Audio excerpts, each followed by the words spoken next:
Salve primeiro ano! Como estão todos? Espero que bem. Espero que tomando todas as precauções aí recomendadas pelo Ministério da Saúde. Lavem bem as mãos e evitem aglomerações. A partir de agora, da unidade 4 até o final da apostila, nós faremos para cada unidade uma série de vídeos de aproximadamente 10 minutos. Então, essa primeira unidade 4, ela será dividida em vídeos de aproximadamente 10 minutos. Lembrando que podem responder ao questionário da apostila para reforço de conteúdo. E qualquer dúvida, me procurem no grupo ou via e-mail.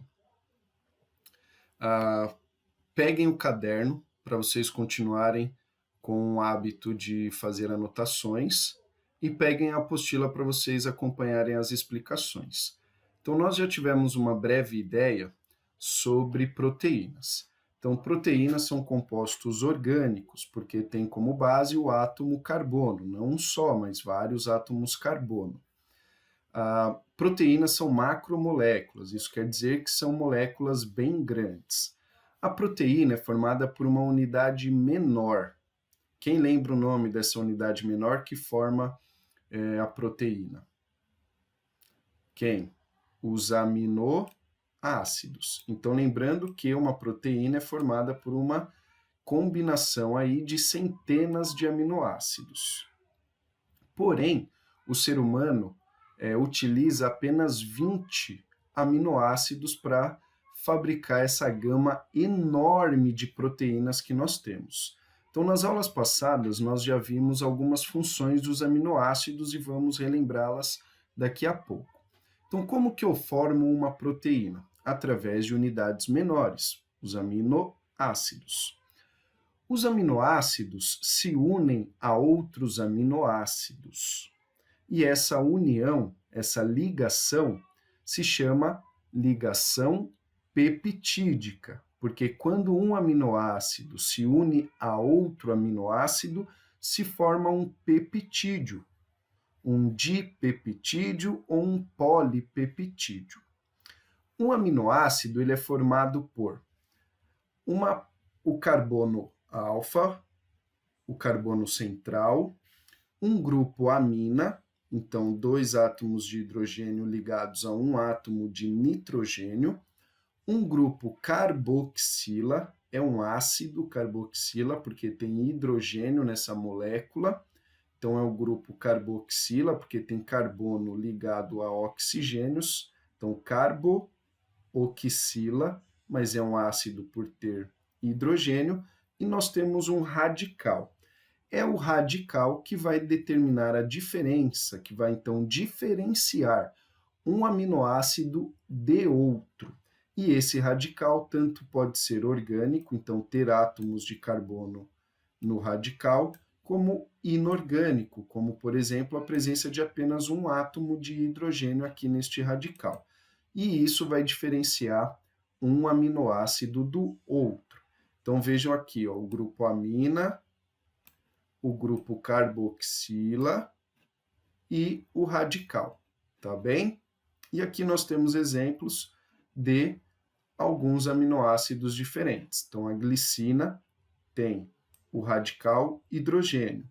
A alanina tem aqui um carbono e 3 átomos de hidrogênio. E lembrem-se do seguinte, tanto glicina como a alanina têm hidrogênio, hidrogênio ligados a nitrogênio, grupo amina.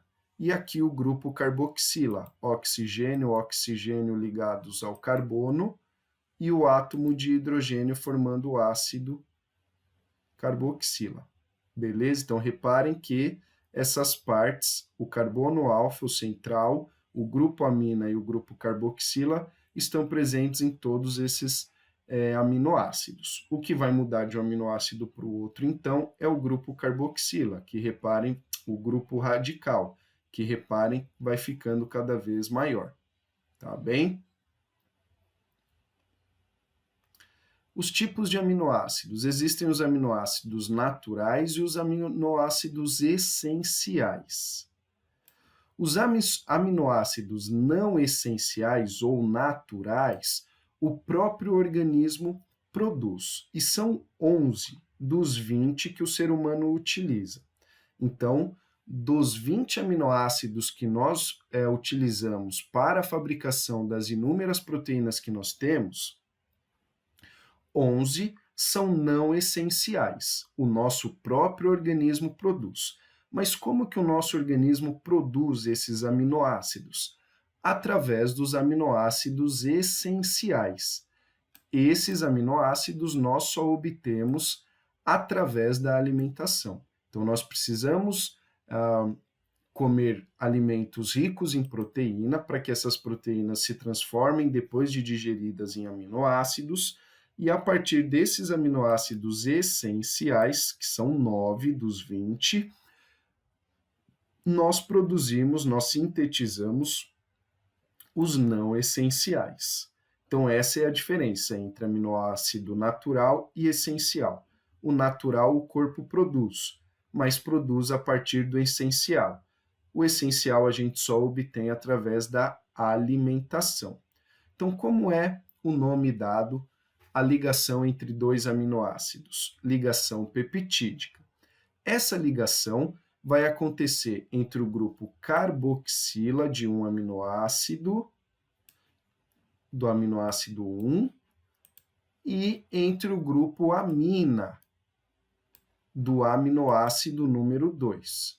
Então, com esta reação química, a ligação peptídica acontece e sobra uma molécula.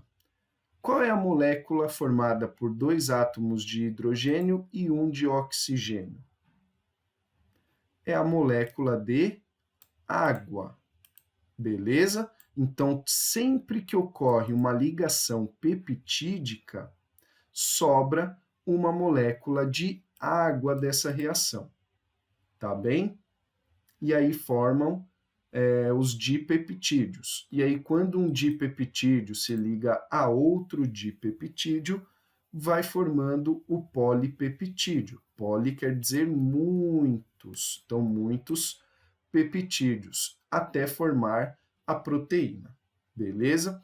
Uma cadeia polipeptídica, ela não é a proteína ainda, tá bem? A proteína que funciona, ela passa por uma série de transformações, por uma série de dobras. Então, a proteína tem a estrutura primária, que é essa cadeia polipeptídica, e aí tem a estrutura secundária, terciária e quaternária.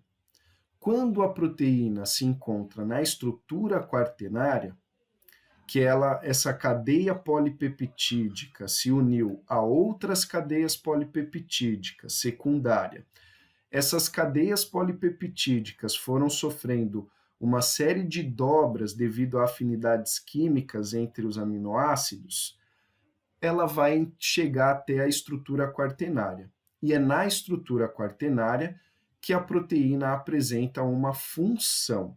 Então, nós podemos, por exemplo, ter 2 proteínas iguais, 2 cadeias polipeptídicas iguais. Estrutura primária. Quando chegar na estrutura quaternária, essas cadeias polipeptídicas podem apresentar dobras diferentes. E aí elas vão apresentar funções diferentes. Então, uma proteína pode ter a mesma cadeia polipeptídica que outra, porém a sua estrutura quaternária é diferente.